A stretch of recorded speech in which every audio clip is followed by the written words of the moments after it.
Sebuah penyelenggara pernikahan di Kalimantan Tengah didenda jutaan rupiah oleh Satgas COVID-19. Pasalnya, pesta pernikahan mendatangkan banyak tamu dan melanggar protokol kesehatan.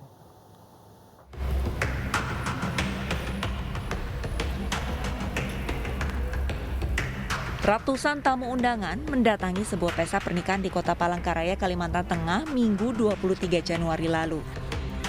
Tak hanya berkerumun tanpa jaga jarak fisik, sebagian tamu undangan ada yang tidak menggunakan masker sehingga rawan penularan COVID-19. Penyelenggara juga tidak membagikan makanan ke tamu undangan dalam bentuk nasi kotak melainkan prasmanan. Satgas COVID-19 yang memeriksanya pun segera memanggil kedua pengantin dan penyelenggaranya untuk dikenakan denda. Sudah dilakukan asistensi dan pihak dari tuan rumah sudah didatangi, diwanti-wanti jangan sampai melakukan pelanggaran protokol kesehatan. Tapi kenyataannya pas dilakukan pengecekan ditemukan pelanggaran, sanksi yang diberikan berupa denda sebesar Rp7.500.000.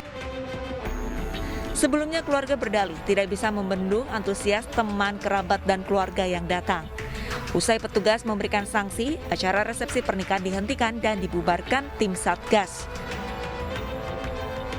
Dari Palangkaraya, Kalimantan Tengah, Adesata Ainis melaporkan. Hingga pukul 8 pagi hari ini jumlah pasien rawat inap di Rumah Sakit Darurat COVID-19 RSDC Wisma Atlet Kemayoran Jakarta Pusat bertambah 44 orang. Total pasien kini berjumlah 2.862 orang. RSDC Wisma Atlet Kemayoran Jakarta masih menangani 2.000 lebih pasien COVID-19. 23 diantaranya merupakan pasien COVID-19 dengan varian Omikron, sedangkan pasien yang keluar dari RSDC 5 orang. Mayoritas pasien COVID-19 jenis Omikron lebih dari 80% memang merupakan pelaku perjalanan luar negeri, seperti Malaysia, Uni Emirat Arab, Turki, Amerika Serikat, dan Arab Saudi.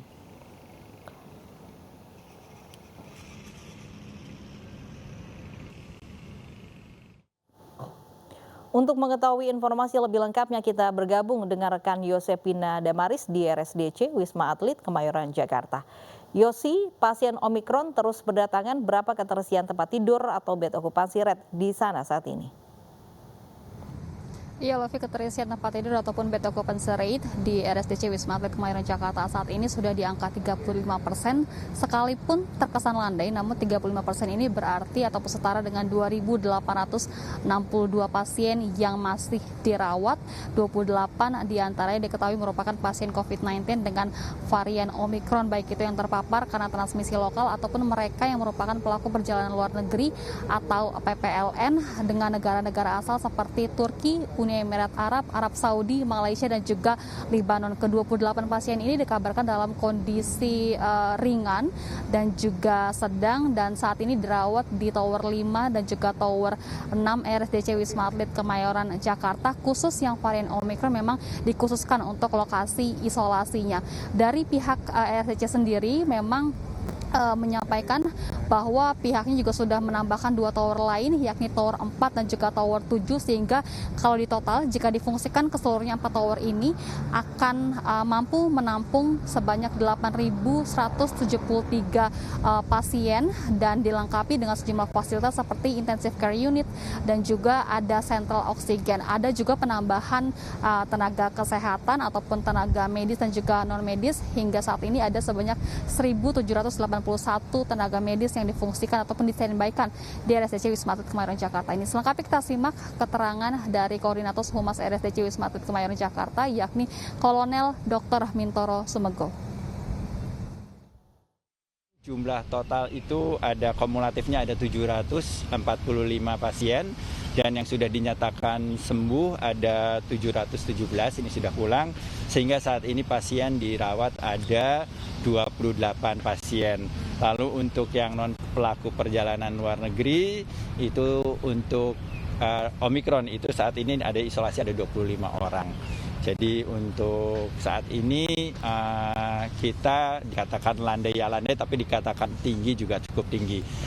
Kalau melihat trennya saat ini maka pelaku perjalanan luar negeri, pelaku perjalanan dalam negeri sudah terjadi.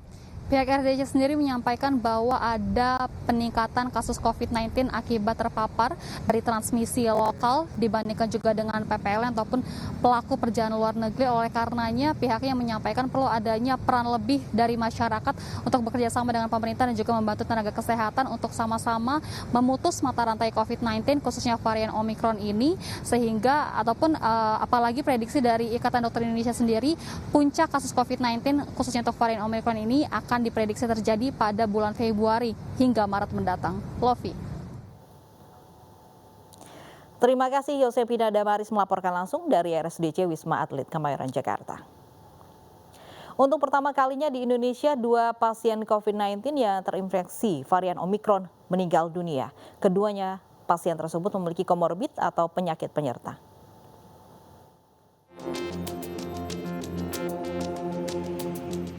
Dua pasien Omikron di Indonesia meninggal dunia. Satu kasus merupakan transmisi lokal meninggal di Rumah Sakit Sari Asih Ciputat, dan satu lagi merupakan pelaku perjalanan luar negeri yang meninggal di RSPI Sulianti Saroso. Keduanya memiliki penyakit komorbid atau penyakit penyerta. Gejala yang dialami berat, yaitu sesak napas sehingga menggunakan oksigen karena saturasi rendah.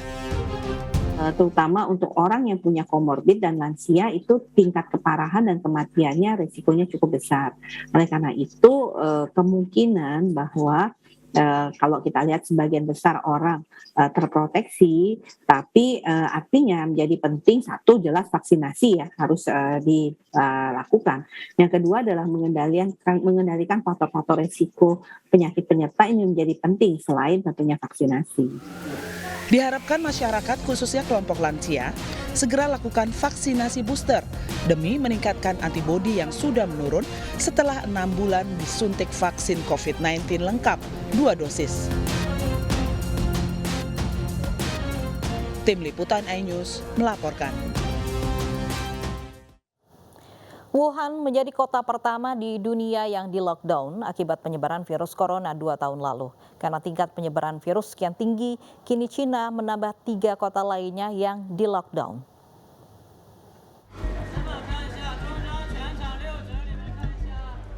Hujan di hari Minggu menandai dan menghiasi suasana kota Wuhan yang berulang tahun perayaan kedua lockdown kotanya. Wuhan diketahui adalah kota pertama yang terdeteksi virus corona. 23 Januari 2020 adalah hari ketika media pemerintah Cina mengumumkan kota Wuhan ditutup baik penerbangan dan kereta api dari dan menuju Wuhan.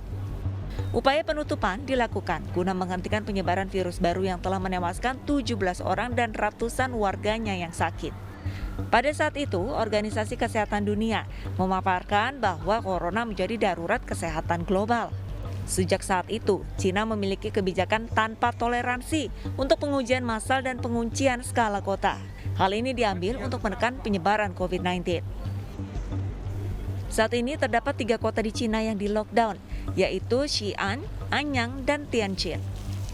20 juta orang di 3 kota tersebut terpaksa tinggal di rumah mereka sejak awal Januari.